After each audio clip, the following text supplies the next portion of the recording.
నమస్తే. ప్రస్తుతం మనతో పాటు సీనియర్ జర్నలిస్ట్ భరద్వాజ్ ఉన్నారు. ఆయనతో మాట్లాడదాం. నమస్తే సార్. నమస్తే.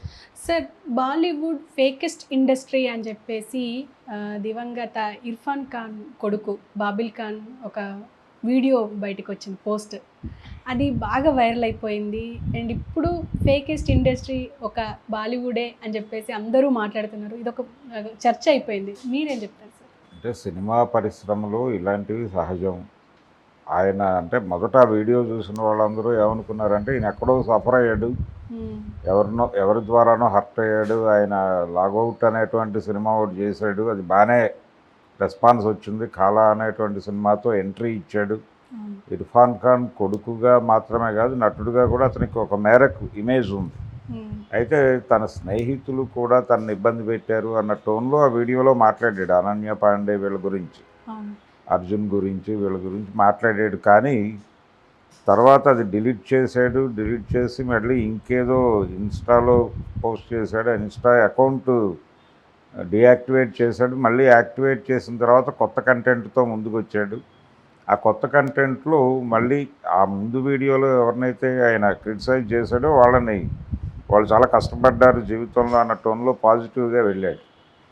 అంటే ఈ మధ్యలో ఏం జరిగింది అనేది ఒక చర్చ అయితే ఇప్పుడు చాలామంది మాట్లాడుతున్న విషయం ఏంటంటే ఇతను వాంటెడ్గా చేశాడా, లేకపోతే అంటే ఏదైనా సినిమా ప్రమోషన్లో భాగంగా ఇది చేశారా. అంటే కొన్ని సందర్భాల్లో జరుగుతాయి ఇలాంటివి. ఆ మధ్య ఒక అవసరాల శ్రీనివాస్కి సంబంధించి అతను విగ్గు పెట్టుకుని తిరుగుతాడు అని చెప్పి ఒక వీడియో, అతను ఒక అసిస్టెంట్ డైరెక్టర్ ఎవరో అతనితో గొడవ పడటం, అతని విగ్గు లాగేసి వెళ్ళిపోవటం అనేది ఒక వీడియో సోషల్ మీడియాలో విపరీతంగా వైరల్ అయింది. నిజంగానే అవసరాల శ్రీనివాస్కి గుండా అతనికి విగ్గు పెట్టుకుని మేనేజ్ చేస్తున్నాడు అని చాలామంది మాట్లాడారు. కానీ అది ఇంకేదో సినిమా ప్రమోషనల్ యాక్టివిటీలో భాగంగా చేసిన వీడియో అని తర్వాత రివీల్ చేశారు. ఇమ్మీడియట్గా చేయాల, చాలా గొడవ దీని మీద డిస్కషన్స్ జరిగిన తర్వాత ఎక్కడో రివీల్ చేశారు. ఆ సినిమా ప్రమోషన్కి వాడారు దాన్ని. ఇలాగే ఇది కూడా, ఈ వీడియో కూడా ఏదైనా సినిమా ప్రమోషన్లో భాగంగా చేశారా అనేది ఒక సందేహం.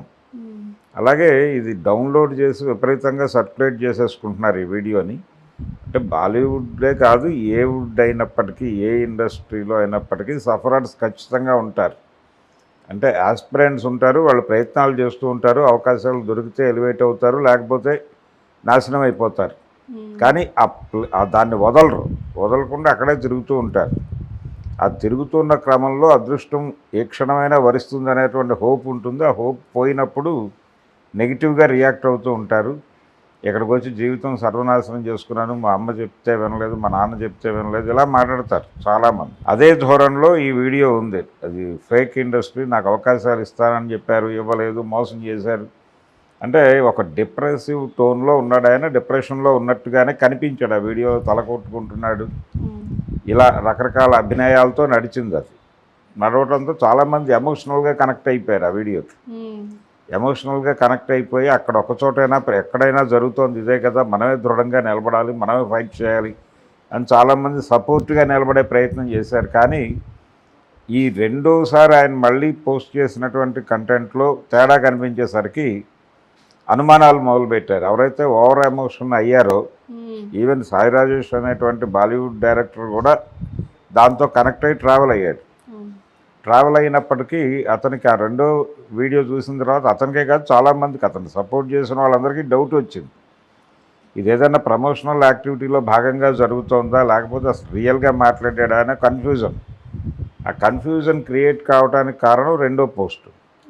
ఆ రెండో పోస్ట్ మీద రియాక్ట్ అవుతూ, బాబు నువ్వు ఒకసారి వచ్చి విషయం చెప్పు, ఈ రకమైనటువంటి డ్రామాలు ఆడి ఇండస్ట్రీ మీద టోటల్గా బ్లేమ్ వేస్తూ ఇలాంటి గేమ్స్ ఆడటం ద్వారా మదర్ ఇండస్ట్రీని ఇబ్బంది పెట్టద్దు, కాబట్టి మేము యాక్చువల్గా నీకు మద్దతుగా నిలబడాలని అనుకున్నాం, కానీ ఈ వ్యవహార శైలి చూసిన తర్వాత, అంటే వాళ్ళు మాత్రమే నీకు స్నేహితుల, మిగిలిన ప్రపంచం అంతా ఒకవేళ వాళ్ళు స్పందించి ఉంటే, ఆయన వీడియోలో ఎవరినైతే క్రిటిసైజ్ చేశాడో వాళ్ళు స్పందించి ఉండొచ్చు. స్పందించడం వలన పాజిటివ్ పోస్ట్ పెట్టాడు ఆయన. ఈ పాజిటివ్ పోస్ట్ పెట్టావు, మరి నీ మొదటి వీడియో చూసి బాధపడి నీకు మద్దతుగా నిలబడాలనుకున్న మేమందరం గుర్తులేదా, నీకు మర్చిపోయావా, అందరితోనూ అందరి గురించి మాట్లాడాలి కదా నువ్వు అన్న టోన్లో సాయి రాజేష్ ఒక పోస్ట్ పెట్టాడు. ఇలా చాలామంది రియాక్ట్ అవుతున్నారు. అంటే మేము మద్దతు ఇవ్వాలనుకున్నాం, నువ్వు మమ్మల్ని పట్టించుకోవట్లేదు అన్న టోన్లో మాట్లాడుతున్నారు. కానీ అతను ఒక ఎమోషన్లో ఉన్నాడు. ఆ ఎమోషన్లో అతని ఫ్రెండ్స్ అయిన వాళ్ళు అతనితో మాట్లాడి మేము నీకు మద్దతుగా నిలబడతాం, నువ్వు ఆ వీడియో తీసేయమని ఏదో చెప్పుంటారు. ఆ చెప్పిన సందర్భంలో ఒకవేళ అలా జరిగి తీసేసి ఉంటే వాళ్ళందరూ చాలా గొప్పవాళ్ళని మళ్ళీ పోస్ట్ పెట్టాడు. అంటే మళ్ళీ సుశాంత్ రాజ్పూత్ బయటికి వచ్చాడా, మళ్ళీ తను కాపాడుకునే ప్రయత్నం మనం చెయ్యాలి అని చెప్పేసి బాలీవుడ్ అక్కడ మీడియా మాట్లాడుతుంది. అదే చాలామంది సపోర్ట్గా మొదట వచ్చారు. ఆ మొదట వచ్చిన వాళ్ళు మళ్ళీ రెండో పోస్టుకి రియాక్ట్ అవుతున్నారు. రియాక్ట్ అయ్యి ఇతనితో ట్రావెల్ అవ్వాలా వద్దా అనేది, ఇతనికి మద్దతుగా నిలబడాలా వద్దా, నిలబడితే ఏం నష్టం జరుగుతుంది అనేటువంటి భయానికి లోనవుతున్నారు. అది ఎక్స్ప్రెస్ చేస్తున్నారు బలంగా. చేయటం ద్వారా ఏంటంటే మేము ఇండస్ట్రీ కట్టుబాట్లకు లోబడి ఉన్నామని చెప్పుకోవడం కోసం కూడా అలా చేస్తారు చాలామంది. అదే చేస్తున్నారు. అలా ఈ ఇన్సిడెంట్ కొంచెం కాంప్లెక్స్గా తయారైంది. అయితే ఒక విషయం ఏమర్థమవుతుందంటే బాలీవుడ్లో కంట్రోలు ఎవరి చేతుల్లో ఉంది. సఫరర్స్ చాలామంది ఉన్నారు ఇలాంటి వాళ్ళు. అంటే టాలెంట్ ఉండి అవకాశాలు దొరక్క తిరుగుతూ విసిగి వేసారి ఒక నైరాస్యంలోకి వెళ్ళిపోయి ఇలాంటి వీడియోలు చేసే వాళ్ళ సంఖ్య అపరిమితంగా కలదు. ఉంటుంది డెఫినెట్గా అనేటువంటి జ్ఞానం చాలామందికి ఉంది. అందుకని చాలామంది ఇది నిజమే కావచ్చు, అదొకటే కాదు మొత్తం ప్రపంచంలో ఏ ఇండస్ట్రీలో అయినా అలాంటి పరిస్థితి ఉంది. పర్టికులర్గా సినిమా ఇండస్ట్రీకి వచ్చేసరికి సక్సెస్ రేట్ చాలా తక్కువ ఉన్నటువంటి పరిశ్రమ అది. అందుకని రెగ్యులర్ డిప్రెషన్లో ఉండేవాళ్ళు ఎక్కువ మంది ఉంటారు అక్కడ. వాళ్ళు రకరకాలుగా రియాక్ట్ అవుతూ ఉంటారు. బయట జరిగే సంఘటనలకి, వాళ్ళ జీవితంలో జరిగే సంఘటనలకి చాలా చిత్రమైన పరిస్థితుల్లో రియాక్ట్ అవుతూ ఉంటారు. అలాంటి ఒక రియాక్షన్ ఇది ఈ ఇర్ఫాన్ ఖాన్ కొడుకుది అని అనుకున్నారు అందరూ. అనుకుని ఆ డిప్రెషన్లో నుంచి అతను బయట తీసుకురావడానికి తమ వంతు సాయం చేయడానికి ప్రయత్నం చేసిన వాళ్ళందరికీ ఆ రెండో పోస్టు భయం పెట్టింది.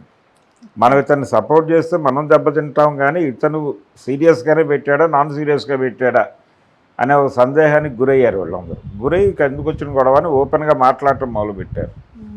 అతనికి తెలిసినా తెలియకపోయినా అతన్ని సపోర్ట్ చేయటం ఇష్టం లేని వాళ్ళకు కూడా వీళ్ళ పట్ల నెగిటివిటీ ఉండకూడదు అనే ఉద్దేశంతో ఈ రకమైనటువంటి వ్యాఖ్యలు చేశారు. సాయి రాజేష్ కూడా ఆ క్రమంలో భాగంగానే మాట్లాడి ఉండొచ్చు. Okay sir, thank you.